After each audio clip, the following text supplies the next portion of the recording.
नमो आयरियाणं नमो आयरियाणं नमो उवच्छायाणं नमो उवच्छायाणं नमो उवच्छायाणं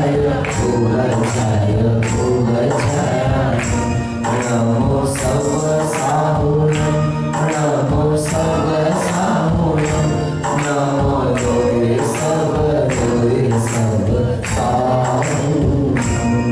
पंचकर्मेश्वरी भगवान की मूलनायक श्री 1008 पुरुषोत्तम भगवान की चैतन्य चमत्कारी चिंतामणि देव प्रेम अक्षयकारी श्रमोदय में विराजमान पार्श्वनाथ भगवान की आचार्य भगवत समंत भद्र महाराज की चारित्र चक्रवर्ती गुरुवर आचार्य शांत सरजोनी महाराज की परम पूज्य समाधि सम्राट अभिक्षण ज्ञानोपयोगी वात्सल्य मूर्ति मम दीक्षा गुरुवर श्रेष्ठम भट्टाचार्य अभिनंदन सागर जी महाराज की राष्ट्र गौरव धर्मालंकार आचार्य श्री रेण सागर जी महाराज की वर्तमान सप्तम आचार्य अनेकांत सागर जी महाराज की समाधिस्थ आचार्य निजानंद सागर जी महाराज की अहिंसा परमो धर्म की वारशांग जिन्वाणी माता की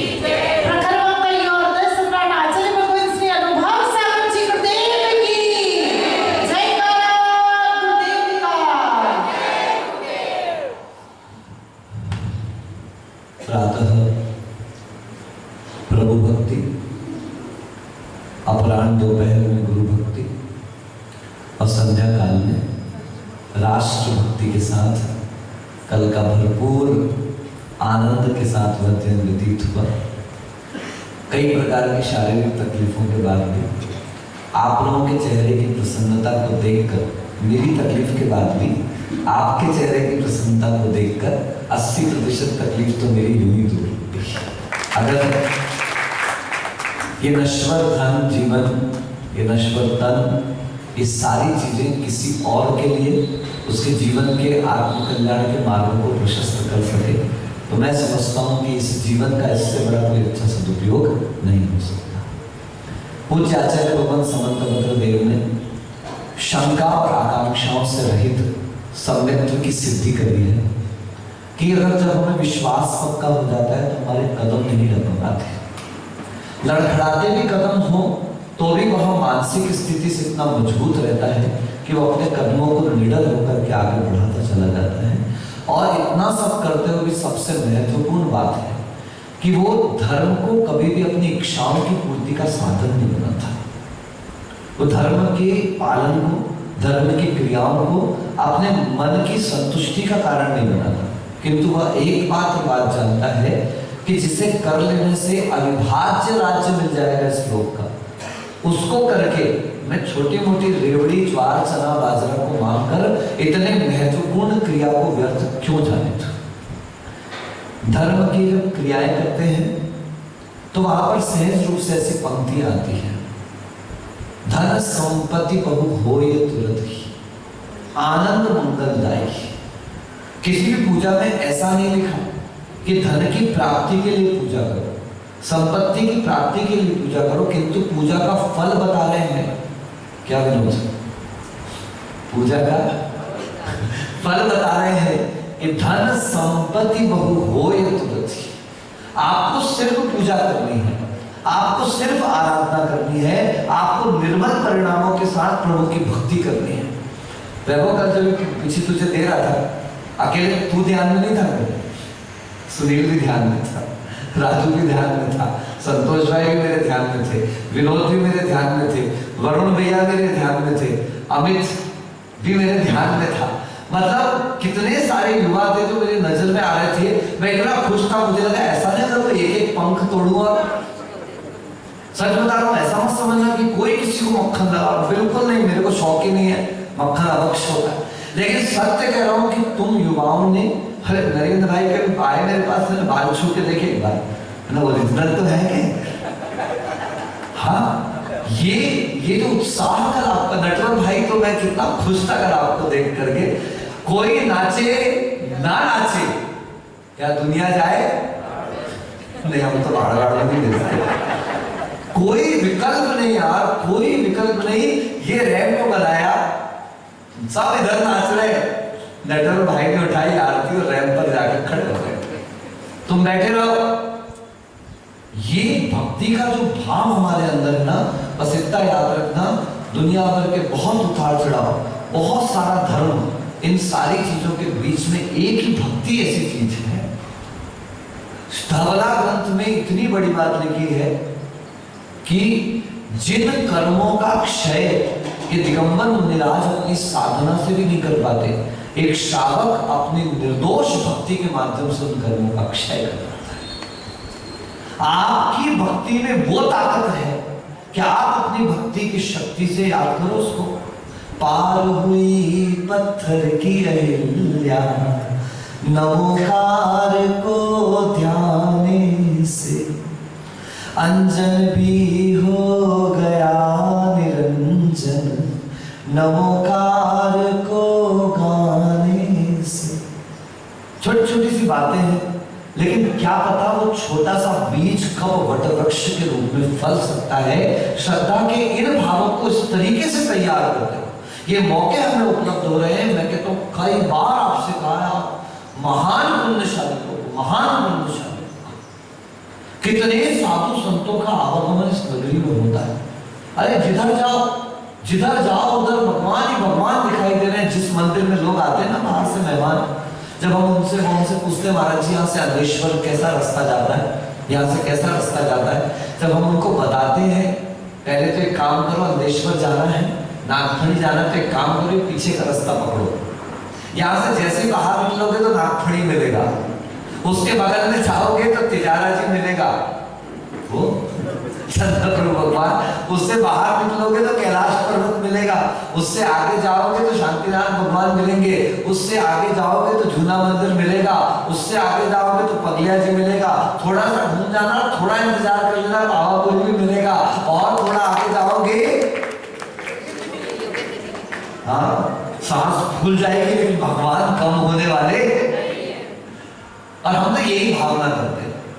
ये माला फिरते हो ना आप लोग, कीर्तन कभी भी माला की गिनती पर ध्यान देते हो। एक सज्जन आए, महाराज मैंने शिखर जी के 108 वंदना कर ली। कितनी वंदना? मेरा कोई काम की नहीं।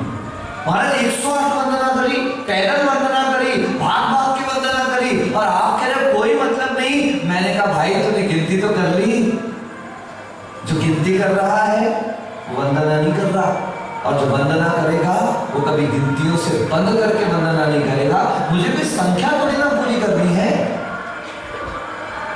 हमने 48 उपवास लिए थे प्रायश्चित के गुरु महाराज से, जब उनकी समाधि हो रही थी तब संकल्प किया था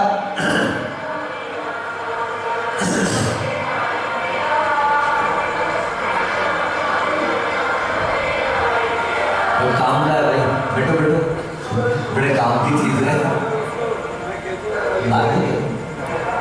पर अच्छा वो बहुत जरूरी चीज है। मुझे बहुत अच्छा लगा है सिस्टम से। कहाँ कचरे की क्या हालत है, देखो कचरे का क्या हाल होता है। कहते हैं हमारे बुंदेलखंड में कहावत चलती है, घूरे के भी दिन 12 साल में बदलते हैं। जब कचरे के बदल जाते तो अपने तो बदलेंगे, पक्की बात है। क्या कह रहा था मैं आपसे?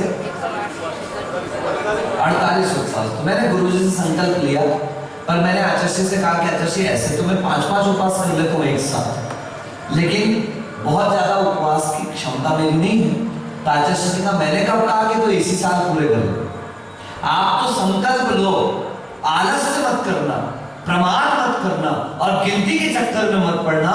सहज रूप से अपना संयम पालन करते चले जाना। आपकी सामायिक निर्दोष हो जाए, आपका प्रतिक्रमण निर्दोष हो जाए, आपकी दैनंदिन क्रियाएं निर्दोष संपन्न होती चली जाए, ये हमारा उद्देश्य होना चाहिए। हम यहाँ पर आत्म ध्यान के लिए आए हैं। सुन रहे महाराज दोस्तों, हम उपवास करने नहीं आए। आपने उपवास को मूल गुण बना डाला और सामायिक आमायिक सेकेंडरी हो गई। नहीं, सामायिक तो 28 मूल गुणों में प्रमुख मूल गुण है। समता समारे थुति उचारे, वंदना जिन देव की, नित करे प्रत्याख्यान, प्रतिक्रम तजे तन अहमेव। ये माला भी फेर रहे हो तो माला फेरने का उद्देश्य संख्या की पूर्ति नहीं है। माला फेरने का उद्देश्य क्या है? जैसे किसी व्यक्ति को सर्दी हो गई, जैसे किसी व्यक्ति को खांसी हो गई तो डॉक्टर उससे कहता है एक काम करो, विक्स एक्शन 500 खा लो। ठीक है डॉक्टर साहब, महाराज फायदा तो हुआ ही नहीं हमको, सर्दी ठीक हुई नहीं और खराब हो रहा है। तो डॉक्टर साहब फिर धीरे से पूछेंगे, भैया खटाई छोड़ी कि नहीं छोड़ी, भैया मिठाई छोड़ी कि नहीं छोड़ी, भैया मिर्च मसाला छोड़ा कि नहीं छोड़ा, भैया तेल की खाना बंद किया कि नहीं किया। तो वो कहेगा ये तो मैंने छोड़ा ही नहीं, आपने तो दवाई लेने कहा था। तब डॉक्टर साहब कहते हैं भैया याद रख, दवाई जितनी काम करेगी उससे कहीं ज्यादा परहेज काम करता है। अगर परहेज नहीं किया तो दवाई साइड इफेक्ट और कर जाएगी साहब, लेकिन फायदा करने वाली।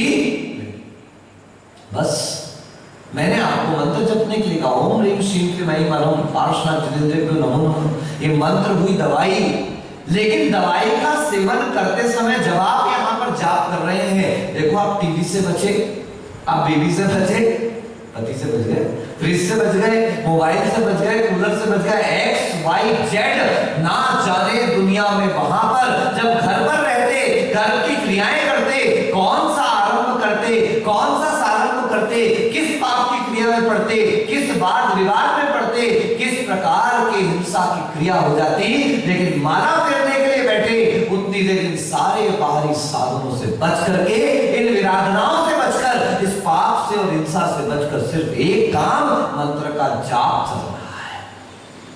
उसमें विदेश भी आए मेरे पास, महाराज माला तो फेरते हैं लेकिन मन नहीं लगता।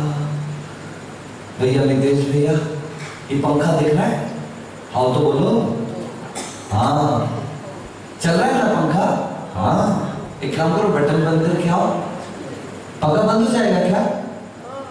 नहीं, पंखा बंद नहीं होने वाला बहन जी, करंट बंद हुआ है। पंखा तो अभी कुछ देर बाद बंद होगा, आधा मिनट के बाद, पौन मिनट के बाद। ध्यान से समझा करो महाराज क्या कहना चाहते हैं कि करंट बंद होने के बाद भी उस पंखे को बंद होने में 1 मिनट, 1.5 मिनट, 2 मिनट, आधा मिनट, कुछ तो समय लगेगा। पूछो क्यों? इसलिए विज्ञान कहता है कि जब किसी भी चीज में इस प्रकार का घूर्णन होता है तो वहां पर एक रोटेशनल टॉर्क डेवलप हुआ करता है, वहां पर एक इलेक्ट्रोमैग्नेटिक फील्ड डेवलप हुआ करती है, एक चुंबकीय क्षेत्र तैयार होता है। और जब तक वो रोटेशनल टॉर्क 0 नहीं होगा, वो बल शून्य नहीं होगा, मैग्नेटिक फील्ड समाप्त नहीं होगी, तब तक उस पंखे का रोटेशन बंद होने वाला। दुकान छोड़ के तो आ गए, घर से तो इधर आ गए, लेकिन अभी भी आपने करंट तो बंद किया है। आप सोच रहे हो माला फेरते समय आपका रोटेशन यूं ही बंद हो जाएगा। इतने होशियार मत बनो, हमको पागल समझ के रखा है। कपड़े छोड़ दिए, घर छोड़ दिया, परिवार छोड़ दिया, खाने पीने की इच्छा नहीं कर रहे, किसी प्रकार की कोई अपेक्षा आकांक्षा नहीं कर रहे, इतनी मेहनत कर रहे किसके लिए? ये रोटेशन क्या हो जाए। और तुम तो बड़े मजे से हैं, पाव भाजी खाते हो, पिज्जा खाते हो, नूडल्स खाते हो, पता नहीं क्या क्या खाते हो, जितना खाते नहीं उससे ज्यादा गाते हो, और उसके बाद सोचते हो कि माला फेरो और मन लग जाए। 23.5 घंटे का पाप, और उसी क्रिया में लगे हैं, उसी भाव में लगे हैं, उन्हीं विचारों में लगे हैं, उन्हीं सब चीजों में लगे हैं, और 5-10 मिनट के लिए मोती खिसकाते हैं और आदमी सोचता है कि उसका मन लग जाएगा। अगर लग रहा होता, जो संसार विषय सुख होता, तीर्थंकर क्यों त्यागे, काहे को शिव साधन करते, संयम सो अनुराग। क्या कमी थी तीर्थंकरों के पास? और ये सबसे बड़ी खास बात विनोद भाई कि तीर्थंकरों को जीवन में उनके रहते कभी भी ना किसी का मरण देखना पड़ता है, ना किसी की पीड़ा देखनी पड़ती है, ना किसी प्रकार का नुकसान देखना पड़ता है। इतना सुख होने के बाद भी तीर्थंकर जरा से कारण नहीं। लोग मुझसे पूछते हैं, अभी प्रश्न पूछा था वो निमेश आज है नहीं यहाँ पर, महाराज आपको वैराग्य कैसे हुआ? मैंने कहा क्या करेगा जान के तू मेरे वैराग्य का कारण? बोले हो सकता है महाराज आपके वैराग्य के कारण को जान के मुझे वैराग्य हो जाए। मैंने कहा भैया अलमारियां बड़ी बड़ी है, मंदिर में जाओ, शास्त्र भरे पड़े हैं, आदि पुराण, हरिवंश पुराण, महापुराण, पद्म पुराण, ये पुराण वो पुराण, सारे पुराणों में भरा पड़ा है। किसी का बाल सफेद हो गया तो वैराग्य,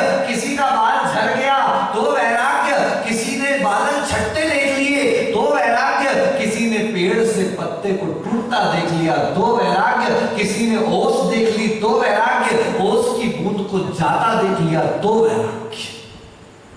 इतने सारे चारों तरफ वैराग्य के कारण भरे पड़े हुए हैं और आप मुझसे पूछ रहे हो कि वैराग्य क्यों?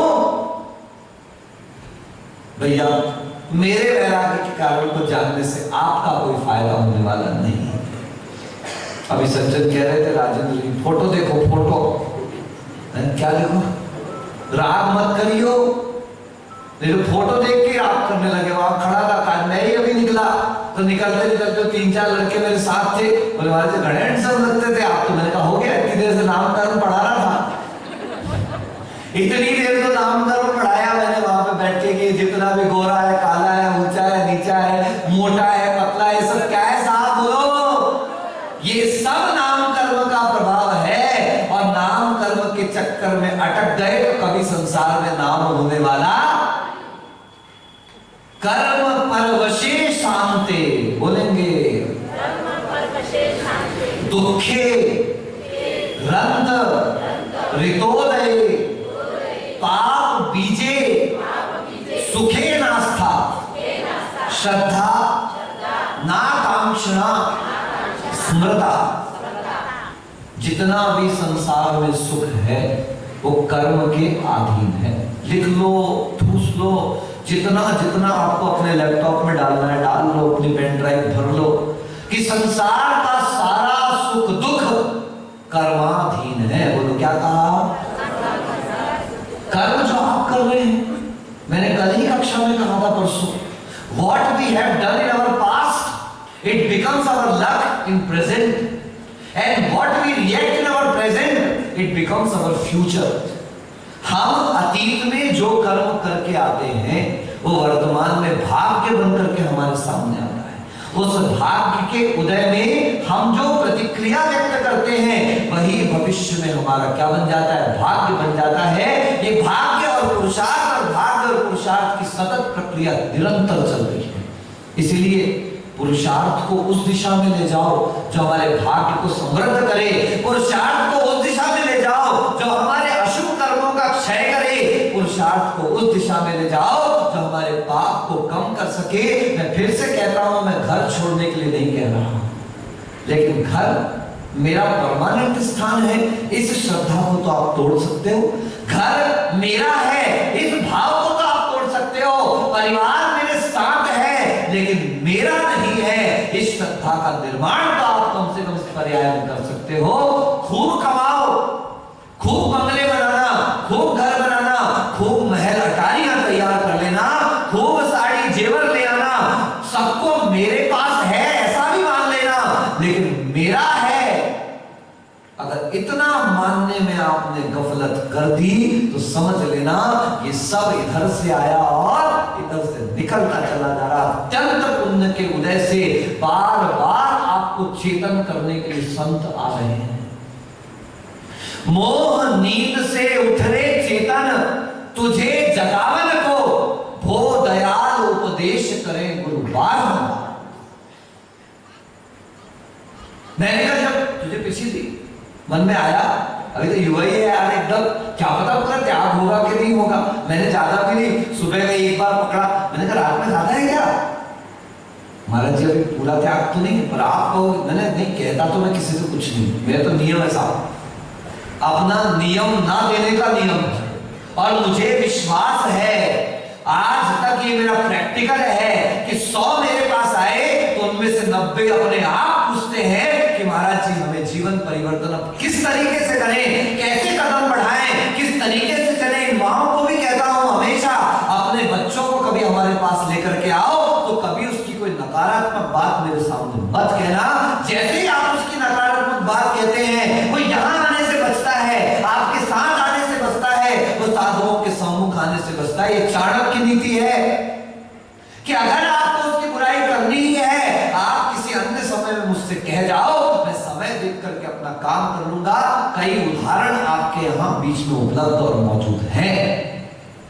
लेकिन 4 लोगों के बीच में जब हम उनकी कमी कहते हैं, आप वो कभी भी अपनी कमी को सुधारने की कोशिश नहीं करेंगे, आप तो दूर हो जाएंगे। कल कहा था ना आपसे, बहुत गुटखा खाते थे, ज्यादा कहा गुटखा छोड़ो गुटखा छोड़ो गुटखा छोड़ो, वो गुटखा तो छोड़े नहीं, हमको छोड़ के और चले गए।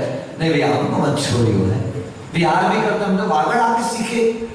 यहीं आकर के हमें पता चला, यहाँ से जब पहली बार बिहार हुआ था तो कम से कम 150 महिलाएं यहाँ से पूरे भिड़ुड़ा तक मेरे साथ गई थी, करीब 25-40 युवक और पुरुष मेरे साथ थे। तो मैंने बोल दिया देखो सब छोड़ने जा रहे हैं। तब अश्विन भाई बोलते महाराज हम आपको छोड़ने नहीं जा रहे, हम आपको पहुंचाने जा रहे हैं। मैंने कहा इसमें क्या अंतर है? बोले महाराज आप ही तो कहते हो प्रवचन में शब्द शब्द में भाव है और शब्द शब्द में दाव। ये शब्द बहुत कार्य करते हैं। मैंने भी सोचा विचार किया, हाँ हम महाराज को रखने जा रहे हैं, हम महाराज को पहुंचाने जा रहे हैं, हम छोड़ के थोड़ी ना आ रहे हैं। तुम अपने रास्ते आओ। नहीं नहीं नहीं महाराज हम तो आपके संबंध में रहेंगे, हम तो आपके संपर्क में रहेंगे, हम तो आपकी शरण में रहेंगे। शरीर से रहे ना रहे आपके साथ मन से रहेंगे, चेतना से रहेंगे, अपनी जागृति से रहेंगे। ये भाव यहाँ आकर के सुनने को मिला। जरूरी नहीं हम महाराज बन गए तो पूर्ण ज्ञानी हो गए, अपन भी क्षयोक्षम ज्ञानी है। आप लोगों से भी बहुत कुछ सीखने के लिए मिलता रहता है। और उसी सीखते सीखते कहते हैं ना, if you have a coin and I have a coin, late us exchange. आपके पास एक सिक्का है, मेरे पास एक सिक्का है, और एक्सचेंज कर लेते हैं। अभी भी आपके पास एक सिक्का है और अभी भी मेरे पास एक सिक्का है। It has no change. लेकिन if you have a thought and I have a thought, let us exchange.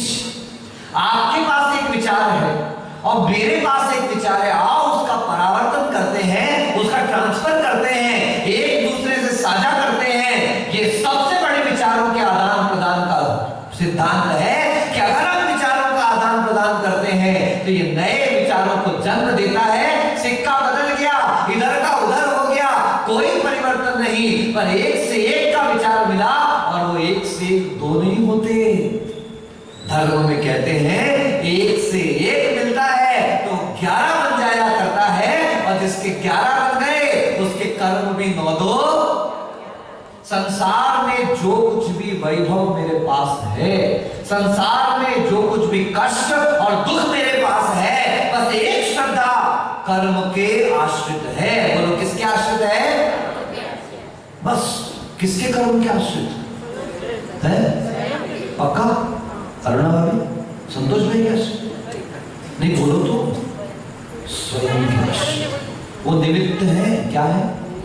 उपादान मेरा है, शक्ति मेरी है, वे सब निमित्त बनते हैं और हमें उन्हीं निमित्तों से बच करके चलना है। हमारा सारा ध्यान पर की तो आज सुबह की कक्षा जब चल रही थी तो उसमें कर्म आया, नाम कर्म। बंधु जितना दिख रहा है, जितना विवाद है, जितनी लड़ाई है, ये सारी की सारी नाम की नहीं, नाम कर्म की लड़ाई है। क्योंकि वही दिखता है, उसी की प्रशंसा होती है। एक आदमी आया, बोले आज बहुत सुंदर दिख रहे हो आप महाराज। मैंने कहा तो क्या वो है, क्या तो चमड़ा खींचता है? जानते हो क्या बोलते हैं उसको? नाम नहीं बोलना, कैमरा चल रहा है, मेरे आ जाएंगे अभी सर पे। तो मैंने कहा तो वो है क्या, ऐसा क्यों कहते हो महाराज? मैंने कहा मेरे गुरु ने सिखाया था, जो चमड़ी देखे वो और जो आत्मा देखे वो महाराज, वो ज्ञानी, वो तत्व ज्ञानी। हमें चमड़ा नहीं देखना, चमड़े को रखो, चमड़े को संभालो, चमड़े को सहेजो, लेकिन याद रखें कि चमड़ा साधन है, चमड़ा हमारा साध्य नहीं है। ये आज नहीं कल अपना रंग दिखाएगा, ये आज नहीं कल अपना रूप दिखाएगा, और हम उस रूप के चक्कर में अपने स्वरूप को विस्मृत कर रहे हैं। आचार्य भगवंत कहते हैं कर्म पर वशे, जो भी दुख आया है वो कर्म के वशीभूत है, जो भी सुख आया है वो कर्म के वशीभूत है। शांते, क्या है बोलो? शांत नहीं, स अंते, अंत होना है, पक्का है, कोई ऐसी चीज नहीं जिसका अंत होने वाला नहीं। हे प्रभु, तीर्थंकर को भी अपना समशरण छोड़ के जाना पड़ता है। इतना सुंदर समशरण, इतनी सुंदर व्यवस्था, एक एक चीज विश्व के जितने भी अणु होंगे, जिन जैसे जितने अणुओं से निर्मापित प्रभु तेरी देह थे, उतने वैसे अणु जन्मे शांत राग में निस्संदेह। जैसे परमाणुओं से प्रभु का शरीर बना है, वो मान कुंभ महाराज कहते हैं कि हे भगवान, संसार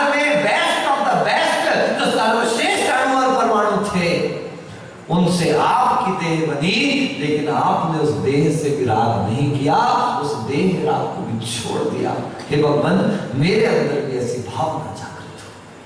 कई बार ऐसा होता है, काल सामने आता है, हम लोगों के भी सामने आता है, आईना सामने आता है, और कभी अगर धोखे से, अभी दिन चौके में आज चल रहा था, आईना बिल्कुल सामने था, बहुतों ने मुझसे आके कहा महाराज जी आपके डार्क सर्कल बढ़ रहे हैं, डार्क सर्कल, तो ध्यान ही नहीं देता कभी मेरे को, तो लाड़ी लेके आ गई ना, मैं डार्क सर्कल देखो अपने, फिर भी लोग कह के चले जाते हैं। हमने भी सुन लिया, उस दिन आहार हुआ और एकदम से आईना सामने पड़ गया, और मेरी नजर आईने में पड़ गई और मुझे सर्कल दिखाई दे गए, तो मैंने तुरंत इन लोगों की तरफ इशारा किया, मैंने कहा थोड़े से तो हो गए, लेकिन देखो ये स्वाध्याय का फल है कि मैंने शायद एक बार इशारा किया ही था, और उतने में मेरे दिमाग में आया ये अनुभव, दुनिया भर में प्रवचन करता फिरता आईना, क्या बोलो ना, फिर से बोलो, अच्छे से बोलो, ये चेयर वुमेन बोलो, बैठ गई पसर करके, बोलो आईना।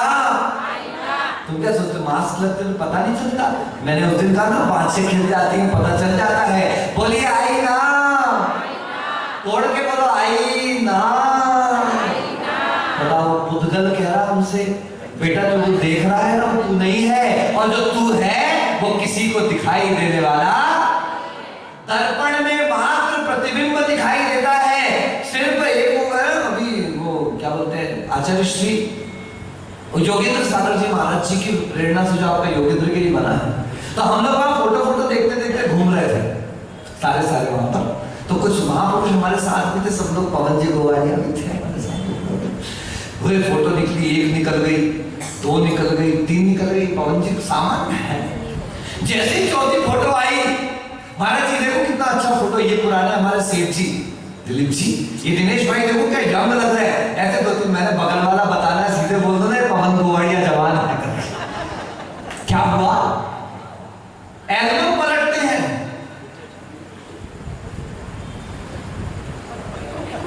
सबको दिखाई दे, देखो हम भी है, हमारी भी फोटो है, सारी दुनिया जिसको पर्सनैलिटी मान रही है बंधुओं, यही सबसे बड़ा अज्ञान है।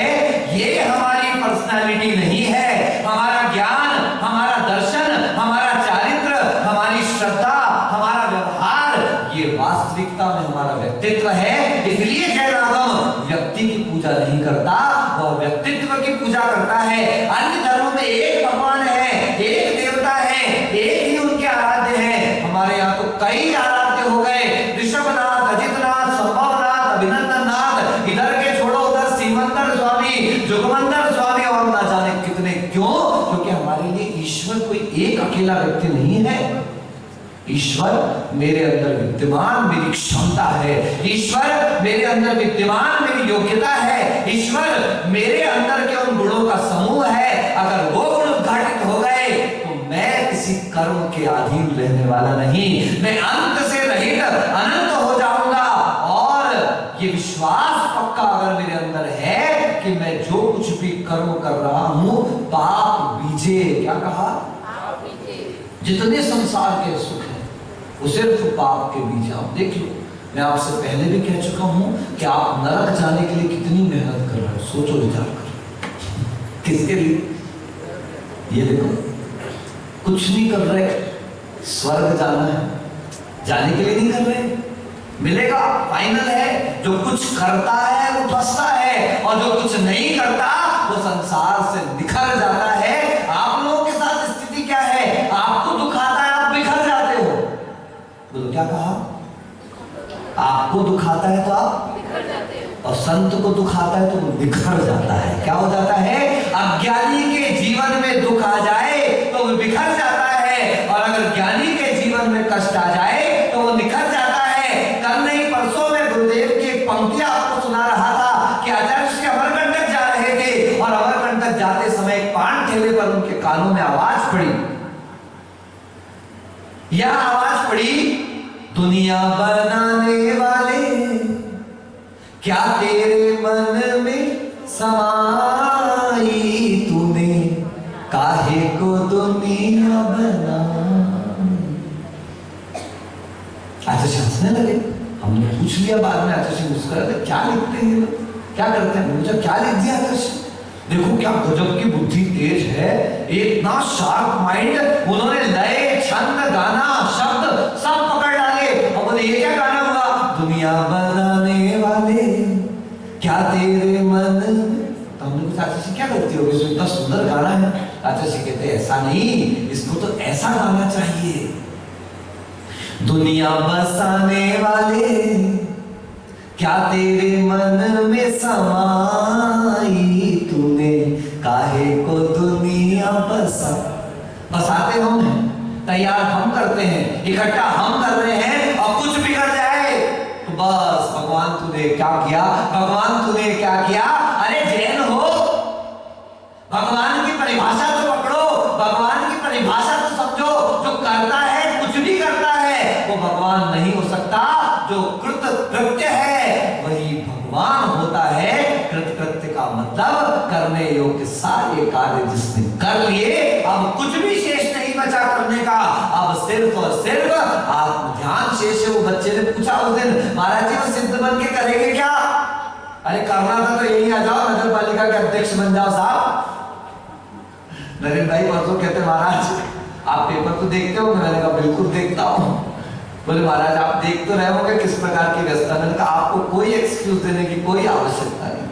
आई एम ऑलरेडी अवेयर कि एक पद पर बैठने वाले व्यक्ति के क्या हाल होते। उस दिन कहा था ना दही बड़ा ऐसे थोड़ी ना बनता है, क्यों भैया वीरेन भाई, दही बड़ा दाल को धुलना पड़ता है, दाल को भीगना पड़ता है, दाल को पिसना पड़ता है, उसके बाद दाल को अरे ऐसे भी तो करना पड़ता है, उसमें भी तो चक चक चक चक लगते होंगे कि नहीं लगते होंगे, उसके बाद उसको तलना पड़ता है, तलने के बाद दीदी ध्यान रखना थोड़ा सा नमक के पानी में भिगाना भी पड़ता है, और भिगाने के बाद दही में डालना पड़ता है, और इतना करने के बाद जब रुको मसाला मिर्ची कम डालना है तब जाकर के वो आदमी के चटखारे लेकर के खाने के योग्य होता है। ऐसे कोई बड़ा नहीं बना करता बंधुओं। वास्तविकता में संसार की जितनी भी क्रियाएं हैं वे सब दुख की कारण है, सुख दुख को बढ़ाने वाली है, संसार को बढ़ाने वाली है। वे करें, मना नहीं कर रहा हूं, लेकिन करते हुए भी ये मेरे जीवन का उद्देश्य नहीं है, ये मेरे जीवन का लक्ष्य नहीं है। बस एक ही धारणा, मैं घर में रहूं, घर मुझ में ना रहे, मैं संसार में रहूं, संसार मुझ में ना रहे, मैं परिवार में रहूं लेकिन परिवार मुझ में न रहे। मुनि भी ध्यान रखें, मैं संग में रहूं, संग मुझ में ना रहे। मेरे गुरु ने सूत्र दिया था, बेटा 1 2 साधु 4 साधु याद रखना, एक दूसरे के साथ कमरे में रहना। क्या कहा बोलो, आखिरी लाइन है, सुन लो अच्छे से और बोल लो अच्छे से। एक